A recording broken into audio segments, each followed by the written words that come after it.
dal leen ak jàmm ci tas info aboneel ngir dara bañ a di laal dal leen ak jàmm seen ànd ak seen YouTube tas info xabaar yi ci ngoon gi dañ koy doore ak ñii di avocat yi kii di Ousmane Sonko ñoom ñu ne daal dinañ gontu ñoom itam bindati ab kayit go nga xamante ni xaatim nañ ko mu jëm ci ñi nga xamante ne ñoo di waa Sénat ndaxte ñoom ña nga sukkandiku ci lii di article L13 bu code électoral bi nga xam ne xam la na ni ki nga xamante ne moo di Sénat mooy yore li jëm ci wàllum adjonction ci li nga xamante ne moo di mbir yi wàllum DGE te comme DGE daal dinañ leen gàntal kandaare li nga xam ne moo di jox leen lii di seen fiche de parrainage moo waral ñoom ñi ñu daal di jébbal seenu lettre xaatim ko ak signature mboolem avocat yi pôle d'avocat kii di Ousmane Sonko jébbal ko ki nga xam ne moo di kii di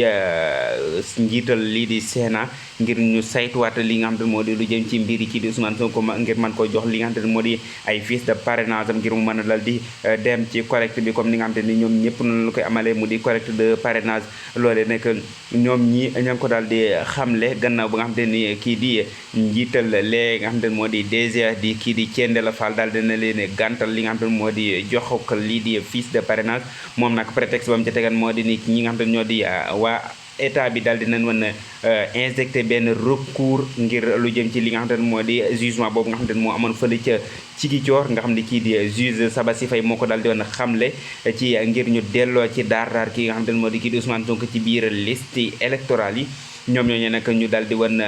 wala ñoom ñooñu nguur gi wala avocat yi kii di nguur gi ñu daal di wan dem ci li nga xam ne moo di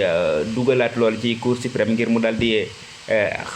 saytuwaat li nga xam ne moo di du jëm ci mbir moomu mbiri kii di Ousmane Sonko njiital Pastef jamono ji ñu bëri bëri ña ngay tiit ci li nga xam ne moo di ci état de santé moom njiital Pastef moo waral ba ñu bëri bëri nag ñu ngi koy yuuxu wàllu ci naan kat ñu bàyyi ko ca gaaw ti gaaw ba la mooy daal di bëy di wee mbuus ndaxte moom mi di siti Ousmane Sonko lii di situation sanitaire am jamono yi daal dinay galfang lool